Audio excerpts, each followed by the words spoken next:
Clash Royale has thousands of decks, but almost every single one falls into a few main archetypes. If you ever copied a deck and still lost, it's probably because you didn't understand the archetype. Today we're going to be breaking down every major deck style in Clash Royale and understand what it is, the core cards, the win condition, the game plan for early, mid, and late game, the biggest mistakes people make, and quick counter tips for each archetype. By the end of this video, you'll know not just what to play, but how to play like a pro and outskill 99% of the Clash Royale players. Number 1. Beatdown. The Beatdown archetype is all about building one giant unstoppable push. Think Golem, Lava Loon, Giant, E-Giant, and even the Goblin Giant. The idea is very simple. Your big tank soaks up all the damage while your supporting troops like the Baby Dragon, Mini P.E.K.K.A, and the Witch clears the path. Then you finish it off with a spell like the Lightning or Fireball to wipe out whatever's left on their defense. So how do you actually win with Beatdown? Early game. Be patient. You don't need to rush. Take some chip damage if you have to, but focus on learning your opponent's counters as it helps you set up a strategy. Mid game. Start setting up your pushes and testing if you can break through or not. Drop your tank in the back and build a support army behind it. Figure out how your supporting cards can maximize value and get your tank to the tower or even do a ton of damage by itself. Late game. This is your time to shine. Beatdown usually thrives in double or triple elixir time. Stack as many support troops as possible, line up your spells, and send your tank to finally take his tower. One big push can end the game completely, but make sure you pressure when you're up in elixir or when his win condition is out of cycle, as that's when you get the most value. Now here are the 3 biggest mistakes I see with Beatdown players. Dropping your tank blindly at 10 elixir, which gets you punished in the opposite lane and can potentially lose you the game every single time versus good players. Number 2. Overcommitting with too much support too early and having no elixir to defend. Number 3. Ignoring to figure out his counter to your tank and counter to his win condition. This is very important as it sets up the tempo of the game, which is crucial for a Beatdown player. Now let's take a look at the top 2 best tips to beat Beatdown if you go up against it. Number 1. If you're facing a Beatdown deck, as soon as they drop a tank in the back, don't just sit there. Push the opposite lane immediately to force them to spend elixir, which doesn't let them build a big push in a singular lane, which is their ideal scenario. Number 2. Save your Inferno Tower, Inferno Dragon, or high DPS troops for the tank itself and kite their supporting units in the middle where both towers can help clean up. Number 2. The Bridge Spam archetype. This is probably one of the most aggressive playstyles in Clash Royale. The Bridge Spam archetype means exactly what it sounds. You're spamming troops right at the bridge to punish your opponent's bad elixir management. Classic versions include the Battle Ram Bridge Spam deck or the Ramrider decks with the Bandit, Ghost, and the Magic Archer. There are modern versions of this deck with the relatively newly added Boss Bandit, the Archer Queen, or the Executioner, which are super strong right now. So how do you actually win with Bridge Spam? Early game. Don't overdo it. Just press with the Bandit or Royal Ghost to see what they have to defend. You're basically scouting here, not trying to take towers now. Mid game. This is where the pressure kicks in. The second their key counter is out of cycle, slam the opposite lane with the Ramrider or the Battle Ram. Force them to defend in 2 lanes at once. You'll stretch their elixir thin, which is a key aspect of Bridge Spam. Late game. In double elixir time, Bridge Spam gets scary. Keep applying constant pressure in both lanes so they never stabilize. Use your spells like the Poison, Fireball, or Vines to knock out their defense and create openings for your push to connect, which can potentially win you the game. Now let's talk about the 3 mistakes I see all the time with Bridge Spam players. Number 1. Spamming blindly into a full bar of elixir. You're asking to be countered, especially in single elixir time, and you're not going to be able to stop the counterattacking push. Number 2. Lining up your Magic Archer or other support cards with the Arena Tower or other troops in general so it becomes free Fireball or Lightning value for your opponent. Number 3. Not paying attention to their cycle, which means you keep running to the same counter over and over again, which basically means you gotta outthink and outplay. Now let's go over the 2 best counter tips up against Bridge Spam. If you're up against Bridge Spam, place your defenses high and center to catch the Battle Rams or Ramriders early. Defend efficiently. Don't overspend, and then turn your supporting troops or surviving troops into a counterattack when they're low in elixir after attacking. Before we move on, make sure to like the video and join the Discord group, which is linked in the description of this video, where we talk about everything. Number 3. The Siege archetype. Now let's talk about Siege decks, easily one of the most unique playstyles in Clash Royale. The 2 most famous Siege cards the X-bow and the mortar. Instead of marching across the arena, you build locks on their tower and that does damage for you. So how do you actually win with Siege early game?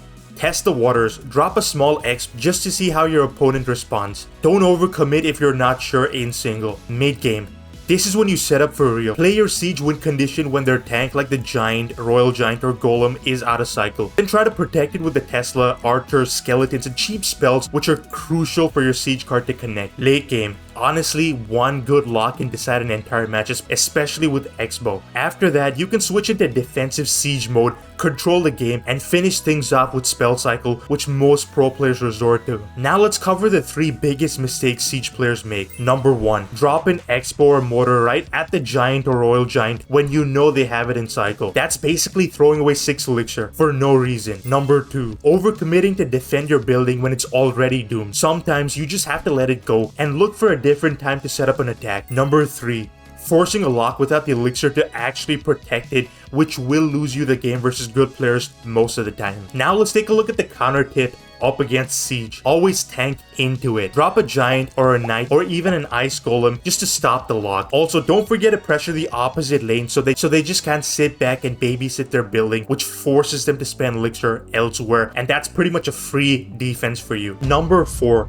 the control archetype. Now let's take a look at the control decks, one of the most patient and efficient archetypes in Clash Royale. Control is all about reacting smartly. You defend, you make positive elixir trades, and then counter push with your supporting or surviving troops. Instead of just overwhelming all at once like Beatdown, control decks slowly turn defenses into offense, which is key. Examples: you got the P.E.K.K.A control where she shuts down any tank and then counter pushes with other support cards. Minor control is great for just chipping away with minor plus poison or rocket to finish games. Graveyard control is basically where a tank like Valkyrie or Knight soaks up the damage while the graveyard piles on. Even Royal Giant control uses the Fisherman and the Hunter to defend first and then counterattack. Of course, we finally got the Hulk control with the Valkyrie and the Executioner, and it's a lethal combo because of how strong the defense is. Early game. Play it safe. Don't rush. Just focus on identifying their win condition and what answers they have to yours. You want to play passive in single elixir time. Mid game. Defend efficiently. Like the P.E.K.K.A stopping a hog, that is very key. You have to make sure you defend well and then counter push with whatever troops you have surviving. Late game.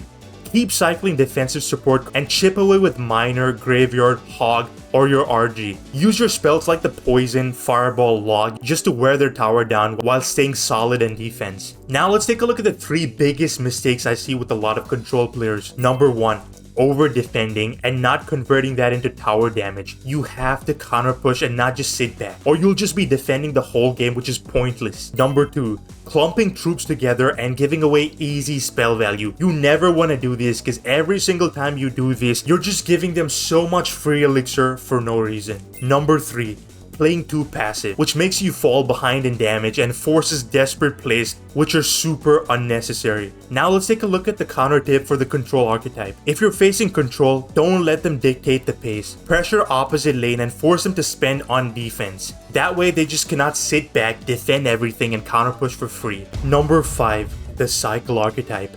Cycle decks are lightning fast and relentless. These are your Hog 2.6 decks, minor wall breakers, and of course the balloon cycle setups. The entire goal is simple: outcycle your opponent's counters and chip away at their tower until you win. So what's the actual game plan with cycle? Early game. Keep it super light. Send a single hog or a lone miner, or maybe even test with wall breakers just to see how your opponents respond. You're scouting their cycle, not going for huge damage unless you understand their cycle and see a clear chance. Mid game. This is where the cycle really kicks in. The moment you understand their main counters, say Tornado for hog or Musketeer for balloon, force it out. Then push again before they get it back in rotation. Outcycling their defenses is how you break through with cycle decks. Late game. Double elixirs when cycle does well, but beatdown or control decks dominate at this point. You want to make sure you keep the pressure absolutely non-stop, hog after hog, miner after miner, balloon after miner, while defending as cheaply as possible. The tempo is your win condition as it can force misplays, which can help you win a lot more often. So now let's cover the 3 biggest mistakes I see with cycle players. Number 1, overcommitting an offense and leaving yourself broken defense, which good players will identify and punish. Number 2, playing too predictably, just sending the same push without using spells like the Fireball, Earthquake, or Snowball to create openings. You gotta make sure you understand your opponent's playstyle and then set up a strategy so you can break through more consistently. And the third biggest one, ignoring their cycle and walking straight into their counter every single time. Now let's take a look at the counter tip for a cycle. If you're up against cycle, the key is to stay patient. Always keep your main counter in rotation and don't panic. Match their speed and defense with cheap and efficient cards if you have it. If you can hold your ground without overspending, you can come back in double or even triple elixir time. Number 6. The bait archetype, aka spell bait. These decks are all about mind games. The goal is very simple. Force your opponent to waste their small spell and then punish them with when they don't have it back in cycle. The classic example, log bait with the Goblin Barrel, Princess, Goblin Gang, and the classic Inferno Tower deck. So how do you actually win with bait? Early game. Stagger your bait cards. Don't ever give them free value by stacking up your Princess or Goblin Gang together. Test out how they respond to your bait cards like the Barrel, Princess, and the Gang separately. Mid game. Once you know their answers, punish hard. If their log or arrows are out of cycle, drop that Goblin Barrel and protect your Princess so she keeps chipping away and annoys your opponent and forces him to make a mistake. Late game. Keep cycling Goblin Barrels non-stop and keep up the pressure and use your spells like the Rocket or Fireball for guaranteed chip damage to finish the match once you've done a good amount of damage in the early or mid game. Now let's go over the 3 biggest mistakes I see with bait. Number 1. Throwing the Goblin Barrel to the exact same tile every single time. You need to be switching up your placements just to keep your opponent guessing, which can get you the damage which you need to win. Number 2. Dropping all your bait units together and feeding them massive spell value. Number 3.